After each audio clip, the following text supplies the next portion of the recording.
தேவனுடைய பரிசுத்த நாமங்களுக்கு துதிகன மகிமை உண்டாவதாக. ரோமர் 2ஆம் அதிகாரத்திலிருந்து எந்த ஒரு மனிதனுக்கும் எந்த ஒரு மனிதனையும் நியாயம் தீர்ப்பதற்கு அதிகாரம் கிடையாது என்பதை பவுல் தேவனுடைய வார்த்தைகளின் மூலம் சொல்லுவதை இங்கே நாங்கள் பார்க்கிறோம். அதே போல இயேசுவும் யாரையும் நியாயம் தீர்க்க வரவில்லை என்பதை சொல்லுகிறதையும் நாங்கள் பார்த்தோம். தொடர்ந்தும் 6வது வசனம், தேவன் அவனுடைய கிரியைகளுக்கு தக்கதாக அவனுக்கு பதிலளிப்பார். இத நல்லா ஒரு மனிதன் தேவனுடைய பிள்ளை விளங்கிக் கொள்ளுவானாயிருந்தால் அவன் ஒருவரையும் நியாயம் தீர்க்க போக மாட்டான். அது மட்டுமல்ல, அவன் வேதத்துக்கு புறம்பாக எந்த ஒரு காரியத்தையும் செய்வதற்கு முற்பட மாட்டான். தேவன் தெளிவாக சொல்றான், நாங்க அவனுடைய கிரியைகளுக்கு தக்கதாய் அவனுக்கு பதிலளிப்பார். நாங்க என்ன செய்கிறோமோ வேதத்தின்படி அதற்கு பதிலளிப்பார்.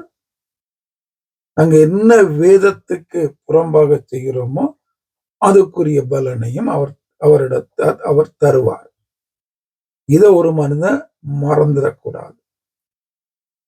அவன் அப்படி செய்கிறான், நான் அவனை விட நல்லா இருக்கிறேன், அவன் அன்பில்லை, நான் கொஞ்சமாவது அன்பு காட்டுறேன், அவன் கொடுக்கல, நான் கொஞ்சமாவது கொடுக்கிறேன், அவன் சேர்ச்சுக்கு போறான், இல்லை நான் சேர்ச்சுக்கு போறேன், அவன் ஊழியம் செய்கிறான், இல்லை நான் ஏதாவது ஒன்றை செய்கிறேன். இது ஆண்டவர் சொல்லல. மற்றவனோடு ஒப்பிட்டு ஆண்டவர் ஒருவரையும் கதைக்கிறது கிடையாது. வேதத்துக்குள்ளதான் அவர் ஒவ்வொரு மனிதனையும் வைத்து பார்ப்பார். அவனை மாதிரி வாழ்ந்தியா, அவரை மாதிரி வாழ்ந்தியா, அவனை மாதிரி செய்தியா, கொடுத்தியா, இருந்தியாண்டெல்லாம் ஆண்டவர் கேட்க போறது இல்லை. நான் ஆண்டவராகிய நான் தந்த அந்த வேதத்தின்படி பரிசுத்த ஆவியானவரால உணர்த்தப்பட்டு வார்த்தையாகிய இயேசுவாகிய அந்த சத்தியத்தை சத்தியமா சொல்லி சத்தியத்தின்படி வாழ்ந்து தேவனாகிய என்னுடைய சித்தம் செய்தாயா?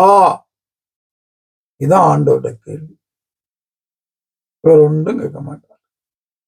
அவரோட பெருசா, அவரோட சிறுசா, கூட குறைய இதெல்லாம் பார்க்க மாட்டார்.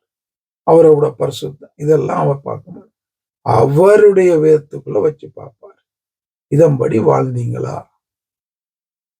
அப்ப இங்க பவுல் என்ன சொல்றாரு? உங்களுடைய கிரிகைக்கு தக்கதான பலன் வேதத்தின்படி வாழ்ந்து வேதத்தை படிச்சில்ல, வேதத்தை போதிச்சில்ல, வேதத்தை படிப்பிச்சில்ல, வேதத்தின்படி வாழணும். எவ்வளவு வேதம் படிச்சாலும் அதன்படி வாழாத பட்சத்துல அது ஒன்றும் கிடையாது. அது உங்களை பரலோகம் கொண்டு போவார். வேதத்தின்படி வாழுகிற வாழ்க்கை அதான் அவருடைய கிரிகை. வாழுகிறது தான் கிரிகை. அந்த கிரியைக்கு தக்கதாக தேவன் பலன் அளிப்பார். இதை ஒரு கிறிஸ்தவன் என்றைக்கும் மறந்துடக்கூடாது. வேதம்தான் முன்னுக்கு இருக்கணும். அதை படிக்கணும், தேடணும், தியானிக்கணும், உணர்வடையணும், அதன்படி வாழணும், கிரியை செய்யணும். அந்த கிரியைக்கு அப்படி வாழ்ந்து தேவத்தின்படி கிரியை செய்தா நிச்சயமாக பரலோகம், நித்திய ஜீவன். இதுல எந்த சந்தேகமும் இல்லை. இதை நான் சொல்லல, தேவன் சொல்றார். ஆவியானவர் தொடர்ந்தும் என்னையும் உங்களையும் வேதத்தின்படி கிரியை செய்து வாழ எங்களுக்கு உதவி செய்வார். ஆமென்.